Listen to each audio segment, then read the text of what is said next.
السلام علیکم ورحمت الله وبرکاته. ګرانو زده کوونکو، په دې هیله چې روغ جوړ او صحتمند اوسئ، د نن ورځې په لوست باندې پیل کوو. خو د نوي لوست د پیل څخه مخکې ستاسې کورنۍ دنده باید وکتل شي. کورنۍ دنده مو راوړئ، ډېر اعلی. همدارنګه غواړم چې په تېر لوست باندې هم رڼا واچوو. ستاسې تېر لوست د څه شي په هکله و ګرانو؟ د خاورې ککړتیا. خاوره څنګه ککړېږي؟ زموږ او ستاسو د انسانانو په وسیله ککړېږي. د کومو توکو په نتیجه کې ډېر کیمیاوي توکي موږ استعمالوو د ځان د ګټې په خاطر، لکه کیمیاوي سرې، د مختلفو آفتونو، زراعتي آفتونو ضد درمل، لکه د چینجیو، د پشکو، د مختلفو نباتي آفتونو لپاره دواګانې، چې دا ټول خاوره ککړوي. همدارنګه چاودېدونکي مواد چې دا هم کیمیاوي توکي دي، په خاوره کې دوی پاتې شوني. زموږ او ستاسو خصوصا په هېواد کې چې جنګ ځپلی هېواد دی، زموږ خاورې ککړوي. او چې کله خاوره ککړه شوه، دغه کیمیاوي توکي په نباتاتو کې راځي، او دغه نباتات چې انسانان استعمال کړي، حیوانات استعمال کړي، دغه مضر توکي هغوی ته انتقالیږي، چې حتی د سرطانو سبب ګرځي، د مړینې لامل کېږي. نو خاوره باید ککړې نه کړو او پاک وساتو. دا اوس ستاسې تېر لوست. نن به موږ او تاسو په یو بل ناولتیا او ککړتیا باندې بحث کوو، چې اکثرا دې ته زموږ او ستاسو په ګران هېواد کې متوجه نه وي، چې هغه د بیولوژي د مضمون د 9 ټولګي 9 څپرکي 104 او 5 لوست دی. د کتاب مخونه دي 48 لوست دی د لوست په حساب، چې هغه د غږ ککړتیا یا د صوت ککړتیا دی. غږ هم ککړتیا لري. ګورئ، خو د دې لوست د پیل څخه مخکې د دې لوست په موخو یا اهدافو باندې هم باید پوه شو، چې د لوست تر پایه باید دا مهارت تاسو کې پیدا شي، د غږ ککړتیا یا آلودګي صوت باید وپیژنئ، د هغه څخه مخنیوی وکړئ، او د نورمال غږونو په ساتلو کې هڅې وکړئ. راځو خپل اصلي لوست ته. بسم الله الرحمن الرحیم. د غږ ککړتیا یا ساوند پولوشن. ستاسو به په ذهن کې دا ګرځي چې آیا غږونه خو ډېر خواږه غږونه هم دي،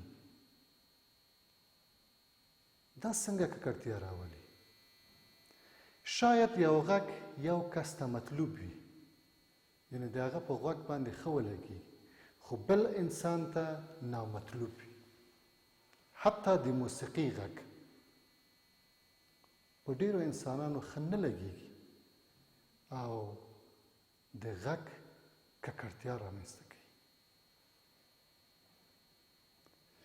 نو موږ او تاسو باید کوشش وکړو چې خپل د غږ او هغه غږونه چې زموږ محیط ککړوي، له هغو غږونه کار وانخلو، آن که موسیقي وي، او هغه غږونه چې انسان مایل نه دی چې واوري، دا د غږ ککړتیا دی. که هغه د تلویزیون غږ وي، د رادیو غږ وي، یا په تلویزیون او رادیو کې د مختلفو موسیقیو غږونه وي، دا ککړتیا ده، مګر دا چې انسان ورته مایل وي. ځکه په یو کورنۍ کې د کورنۍ مختلف غړي ژوند کوي. ممکن په مشرانو باندې جګ غږ بد ولګېږي، چې دا یو ککړتیا ده چې تاسې په کور کې جوړوئ. یا د ماشومانو ډېر غږونه ممکن ښه ونه لګېږي. نو کوشش وکړئ چې د غږ ککړتیا هم مه رامنځته کوئ. او زموږ او ستاسو په چاپېریال کې ګرانو یو آرام چاپېریال، استراحت، خوب او فکری چارو لپاره یو بنسټیز ضرورت دی.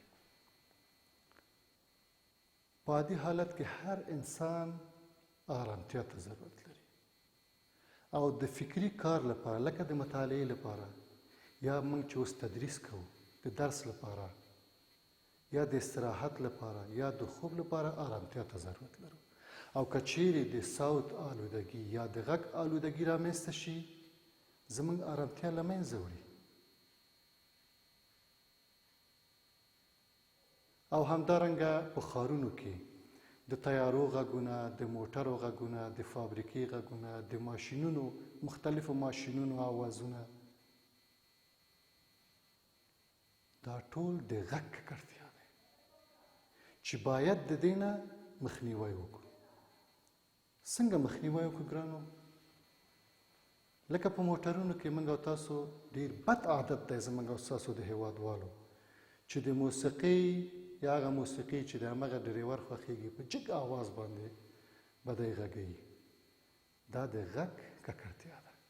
یا په هوټلونو رستورانتونو کې چې ګورئ چې په جګ آواز باندې مختلفې موسیقیګانې خپرېږي، دا د غږ ککړتیا ده.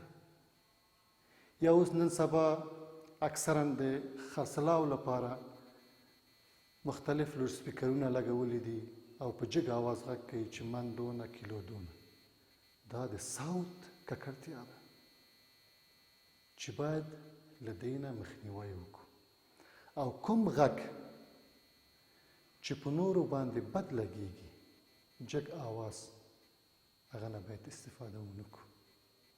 لکه زموږ او ستاسو په قرآن مجید کې هم دا راغلی چې لقمان حکیم خپل زوی ته وایي چې بچیه خپل غږ مه اوچتوه، ځکه چې جګ غږ د حیواناتو وي. د مرکب مثال یې ورکړی.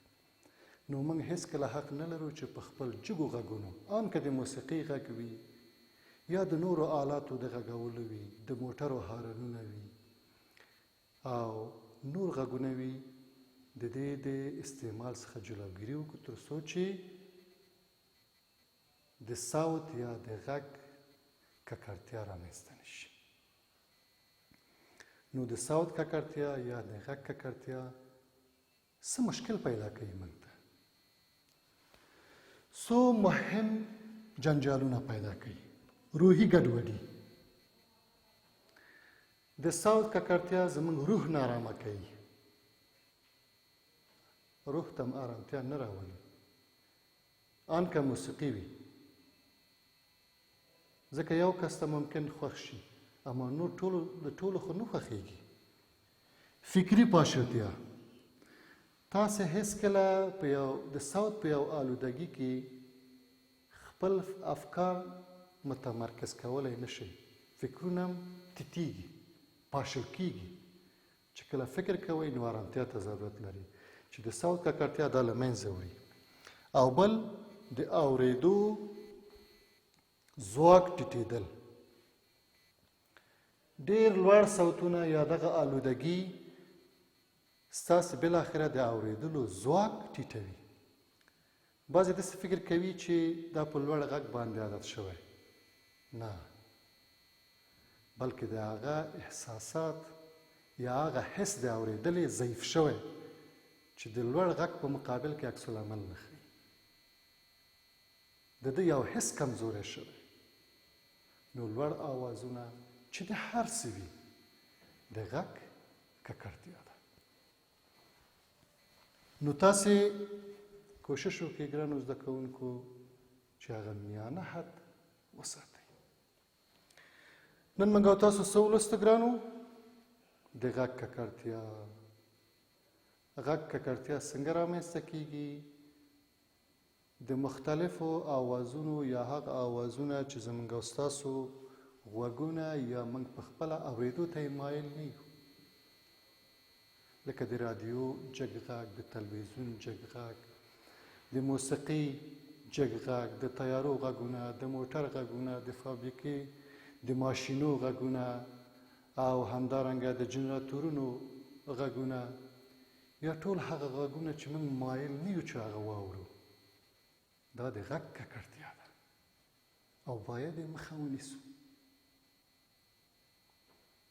خپل آوازونه ټیټ کړو.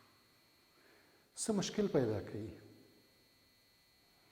روحي آرامتیا له منځه وړي،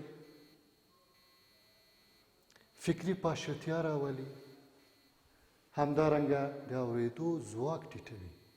موږ او تاسو یو آرام چاپېریال لپاره ځکه ضرورت لرو چې پکې خوب وکړو، استراحت وکړو او خپل فکري چارې ته رسیدګي وکړو. که مطالعه کوو، که تدریس کوو، نو آرامتیا ته ضرورت لرو. نو باید د خاورو، اوبو او هوا د ککړتیا په څنګ کې د غږ ککړتیا هم باید مخه ونیول شي، تر څو چې پاک هوا، پاک اوبه، پاکه خاوره او آرام چاپېریال ولرو او په آرام چاپېریال کې د خپل هیواد د ښېرازۍ لپاره فکر وکړو او کار وکړو. دا و زموږ او ستاسو د نن ورځې لوست. اوس مو خپلې کتابچې پرانیزئ چې کورنۍ دنده تاسو ته در وسپارم.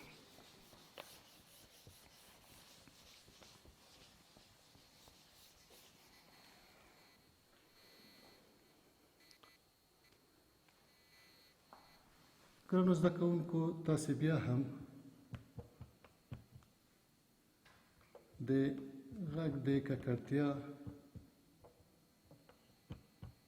د مخنیوي لپاره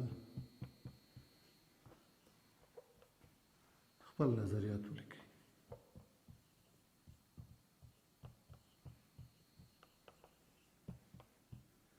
د کتاب د نظریاتو نه هم کار واخلئ او خپل نظر هم ولیکئ چې نور کوم داسې اوازونه دي چې زموږ چاپېریال ککړوي په خپلو صوتي ککړتیاو یا د غږ په ککړتیاو سره. دا و زموږ او ستاسو د نن ورځې لوست. نور مو په لوی او بخښونکي خدای سپارم.